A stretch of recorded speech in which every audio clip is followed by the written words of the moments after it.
Agatha Christie wrote some of the most ingenious mysteries in literary history. Her detectives, Hercule Poirot, Miss Marple, could solve any crime, untangle any web of deception.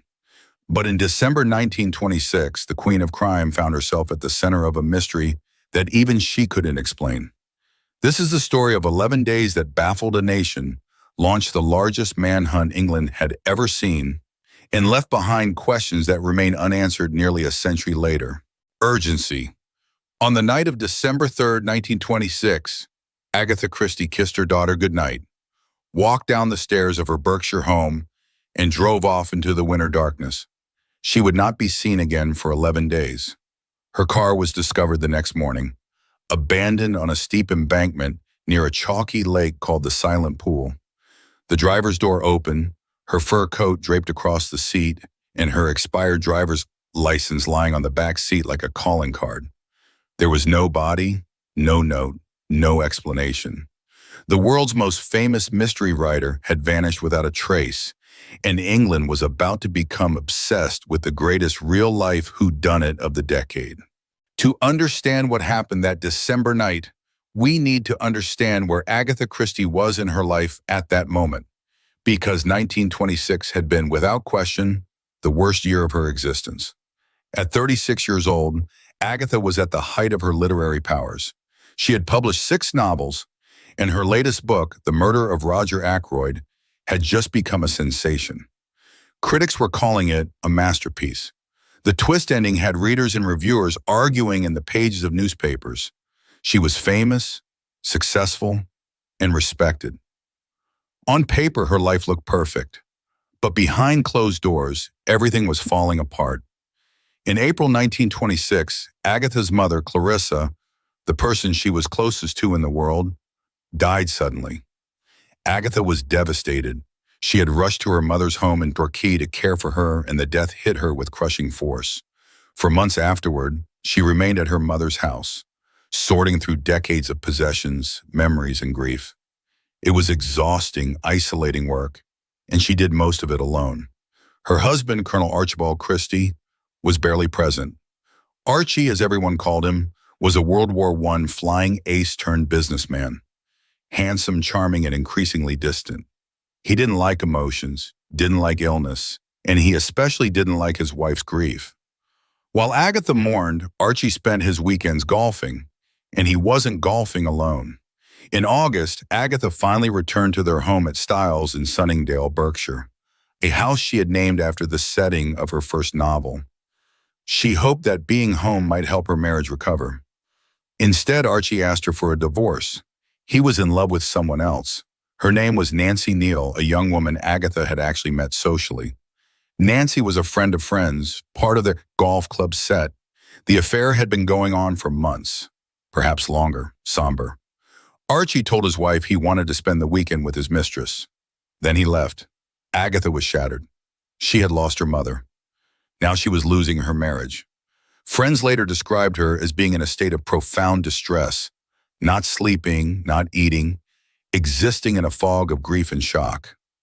Her autobiographical writings published after her death describe this period as one of mental anguish so intense that entire days blurred together. On December 3rd, Archie came home briefly, and they argued. The details of that argument have never been fully disclosed, but servants later testified that raised voices were heard. That evening, Archie left again to spend the weekend with Nancy Neal at a house party in Godalming, Surrey. A few hours later, Agatha Christie left her home, got into her Morris Cowley, and drove off into the night. She left behind a daughter, a household staff, a half-finished manuscript, and a life that no longer made sense. And then she disappeared. The alarm was raised the next morning, December 4th, when Agatha's car was discovered near Newlands Corner, a beauty spot in the Surrey Hills about 6 miles from her home. The vehicle had careened off the road and down a grassy slope, coming to rest perilously close to a chalk quarry. The headlights were still on. The engine was cold. Inside the car, investigators found her fur coat, her driver's license, and some personal belongings. What they did not find was Agatha Christie. The location was chilling. Just below the embankment lay the silent pool, a spring-fed pond steeped in local legend, stories of drownings, of a girl pulled beneath the water by unseen hands. Whispers. The water was dark, cold, and deep. Within hours, the police began dragging the silent pool. Divers went down into the murky depths. They found nothing. The story exploded across the front pages. Famous novelist vanishes, screamed the Daily Mail. Mrs. Agatha Christie disappears. Car found abandoned. This wasn't just any missing person. This was the woman who wrote murder mysteries, who understood the dark psychology of crime better than almost anyone alive. Had she met with foul play? Had she staged her own death? Or had something more sinister occurred? Urgency. The speculation was immediate and ruthless. Some newspapers suggested suicide. A grief-stricken woman, overwhelmed by loss, driving to a lonely spot to end her life. Others hinted at murder, and suspicion fell squarely on Archie Christie. After all, he had a motive, a mistress, a marriage he wanted to escape, and a wife who might stand in his way. The press noted, with barely concealed insinuation, that Archie had been conveniently away the night his wife disappeared. Archie was questioned by police. He insisted he had nothing to do with her disappearance. He seemed, by most accounts, genuinely bewildered and increasingly irritated by the attention.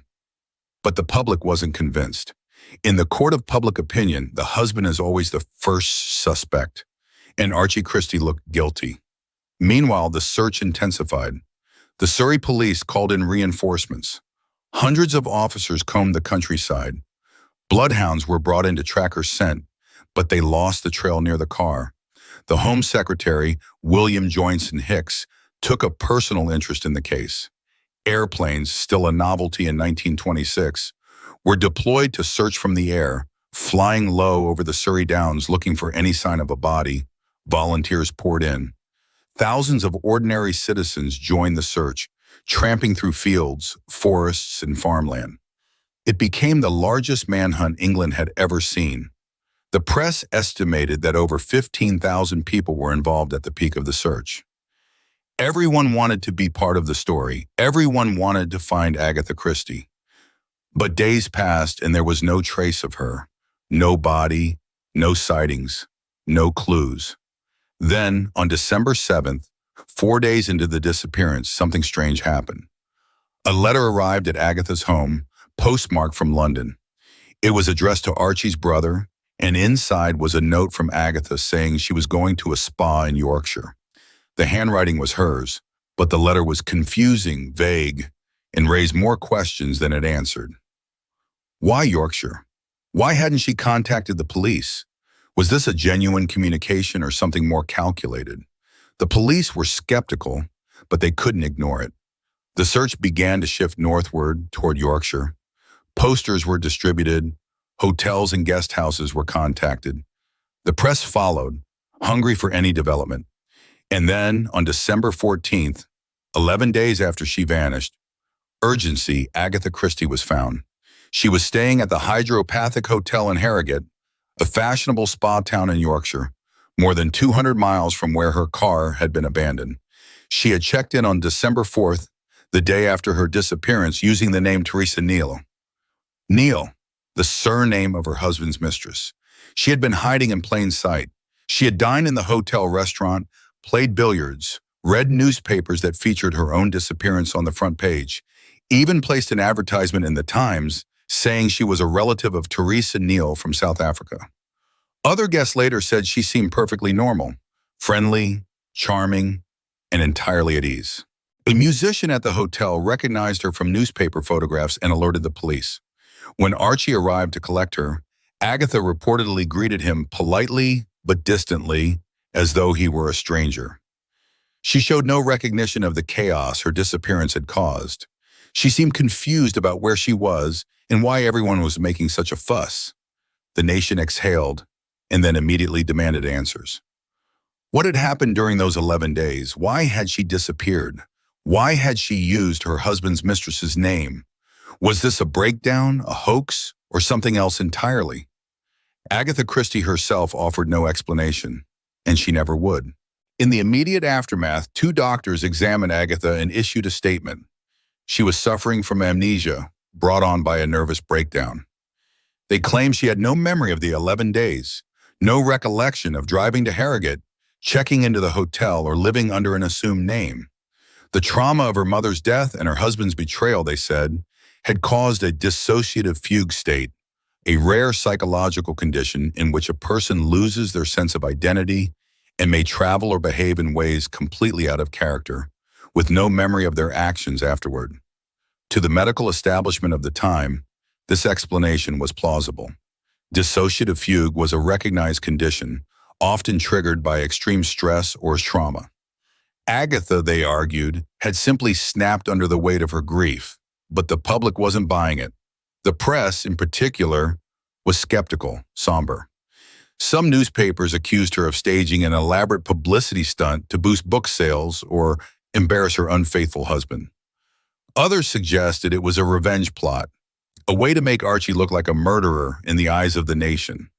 The fact that she had used the name Teresa Neal seemed too pointed, too deliberate to be the product of a confused mind.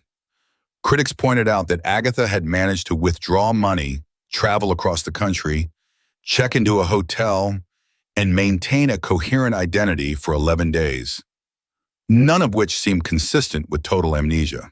She had packed a suitcase before leaving. She had brought clothes, toiletries, and personal items. That suggested planning, not a fugue state. Then there was the letter she had sent, postmarked from London, mentioning Yorkshire. How could someone in a fugue state write a letter indicating their destination? The theories multiplied. Some believed she had genuinely suffered a breakdown and that her actions, while strange, were the product of a fractured mind trying to cope. Others believed she had planned the entire thing as a way to punish Archie, to make him suffer as she had suffered, to force the world to see him as the villain. A few even speculated that she had intended to disappear permanently but changed her mind. Agatha herself remained silent. She gave no interviews. She issued no statements beyond the medical diagnosis of amnesia.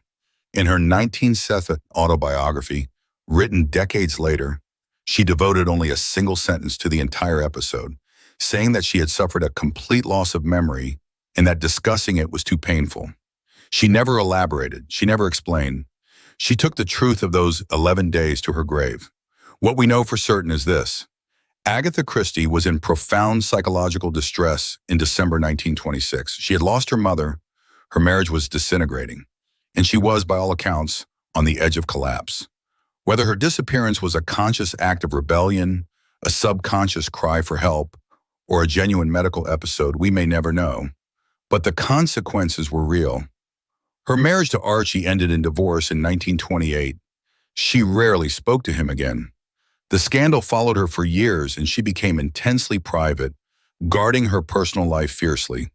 She eventually remarried to archaeologist Max Mallowan and found happiness again, but the shadow of those 11 days never fully lifted.